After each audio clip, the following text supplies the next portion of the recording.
know, defensively, Alaska is doing a fine job of pushing the Ginebras away. Although on that turn, Gayoso with a bucket. Nobody marking Gayoso. Gomez pulls the trigger. In and out. While tapped by Johnny from behind. Johnny saves it. Gomez shoots. Scores! Yun ang pamatay. And along Commissioner's Row, Mario Raimundo, Mr. Ricky Velez, our president, Senator Drilon, earlier Mr. Ray Marquez, Ronnie Nathaniels is there. And we're down to the fourth, the final quarter. Dr. J, big explosion by Alaska. They outscored Ginebra by 10 points in that quarter. They were down by 3, now up by 7. Good move by Hawkins. And last touch on Kevin Ramos. Well, Ginebra, you know, this ball game is far from over. 7-point lead is nothing, especially if you have all those gunners like that. You know? But the point is you have to make defensive stops and you have to make good decisions on the offensive floor, no? On side of the floor. Here's Jaworski. Short. Tries to get it back. It's going to be a jump. Nagagawa pa si Jaworski at saka si Baldabid doon, no? That was an easy rebound play for them. Earlier in the first half, the absence of Vince Heason, although he's there suited up, not really felt because Parencio was Scoring boxing hot. Oh, pero you know, Ginebra also has to live by its outside shots. It's easy to control you if you go simply to your inside games with such a good defensive team like Alaska. Gomez, who has 6 points on triples, he has been a factor in this game. Yes, and the tinatawag na tiwala sa kanya ng Coach Cone. Ngayon pa malaking problema ng Ginebra dahil hindi makalaro si Locsin with 5 personal fouls. Benny, blocked from behind. They're crumbling here. Ramos is doing a little of everything, helping the Alaska Crusade here. They're crumbling here, and we see only one of the Twin Towers there. File is sitting down. He's needed on the floor. That will be a slower team, but they got to get some points on the inside because they can't get it anywhere else. June Reyes kicks it over to Hawkins, who continues to sizzle. Ginebra needs another timeout. Pero walang tinginan lang ng coach at saka yung assistant coach. Naghahanap ng substitution. 11 na po ang lamang ng Alaska. Biggest lead of the game. As you take a look at the third quarter numbers. Baldabid. The big question is, where will the points of Ginebra come when they need it so much now? Well, they're going to have to use the Twin Towers, I think. No matter how Gayoso, he plays well against Alaska at times. He's coming back to the floor. File is waiting there on the sideline. Baldabid. Oh, look at that. It's an easy shot, and he really way off the mark. EJ File for Wilmer Hall. 11 na ang lamang ng Alaska. 10 minutes and 12 seconds left in this ball game. Wala na. The crowd of Ginebra is just waiting for an uprising because they have not cheered at all. Since the second half, no? Yep. Tariaso slowing it down. This is Seb Sarmenta working with the basketball doctor, Dr. J. Andy Howe. Tariaso. You know, I like the way Alaska is picking their spots. Ayan na. No? This is it. No choice. Ginebra has to call a timeout. We'll be right back. Green Cross Rubbing Alcohol, the official alcohol of the PBA. Partner natin sa kalusugan. Welcome back, Dr. J. May I borrow a term from you? You know, Alaska has been doing what they've been doing so well with surgical precision. That's right. They're going back to their methodical game. 3-point attempt by Jaworski out. File with a follow-up. That is the first hit by Ginebra after 5 attempts.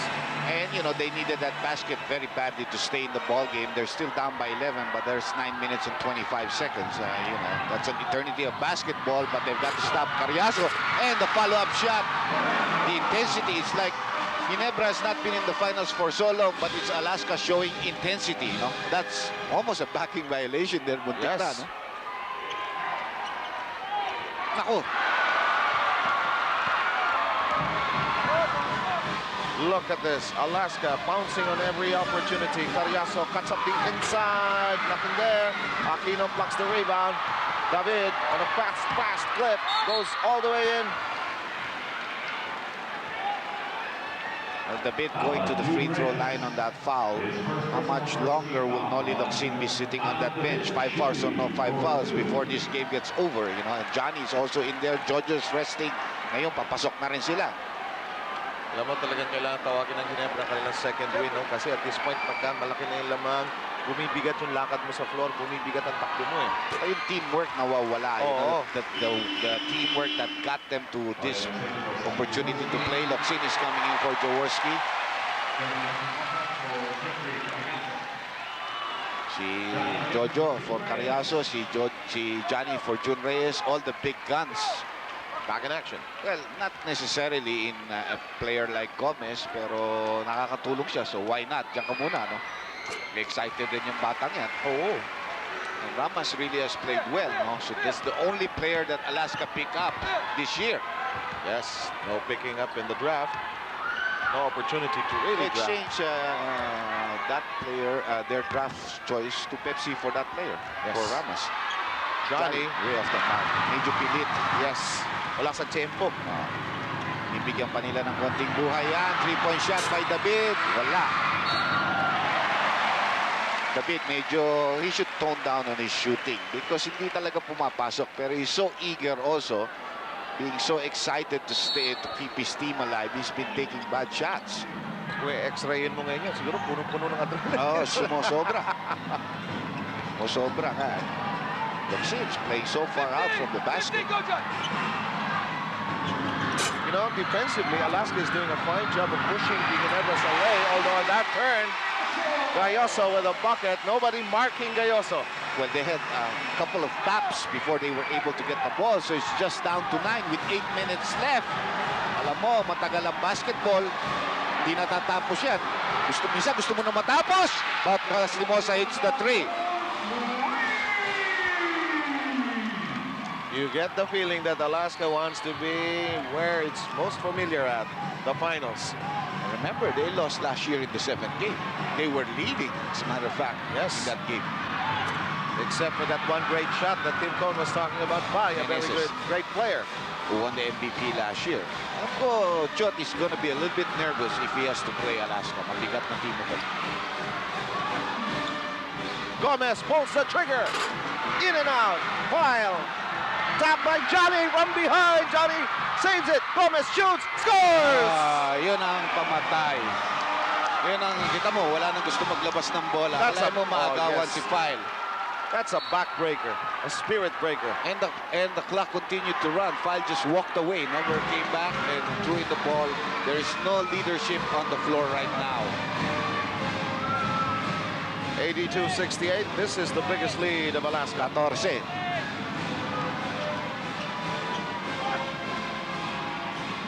Locsin. The tank can't get it to drop, and a foul in the backcourt. It's going to be on Gayoso, I think. Yes.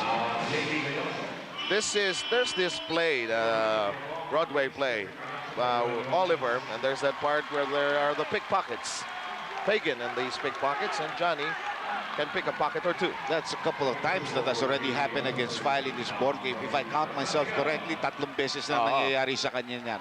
So they're crumbling right here, you know. 6:37 to go. That's two. Oh, That's yes! two. That's two. The Alaska bench in jubilation. They are enjoying themselves. 16 is the advantage. And that'll count.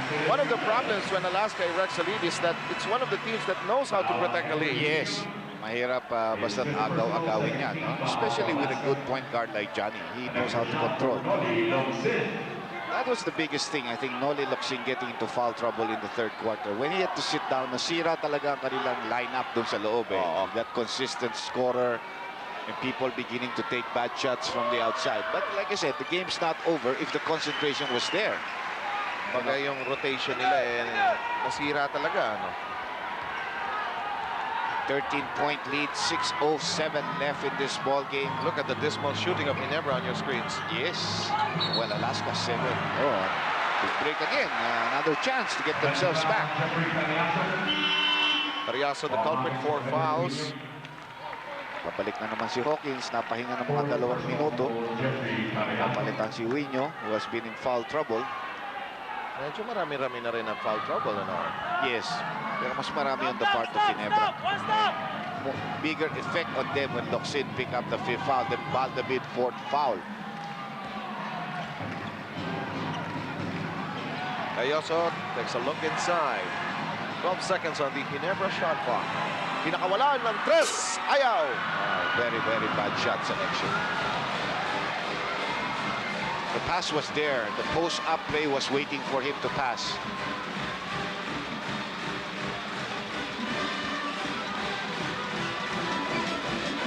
Johnny Ramos, short, picked up by Baldavid. Baldavid needs some wingmen. And Cayoso is wide Cayoso open at open. the three-point shot, Di but makita. he won't give it to him because he's not been making the shots. Nawala na yung kanilang fluidity, yung kanilang teamwork, but he'll go to the line. He'll go to the line. Foul for Alaska. 2 free throws for Baldavid. Si Ramos, 4 na rin ang personal fouls. 5:17 ang nalalabing oras in the 4th quarter of this knockout game. Alaska's 3 team fouls. Ginebra San Miguel has 1 team foul. Shot Reyes has been with us for the most part of the evening, and he's waiting in the wings to find a team to play against. Timeout by the Ginebras.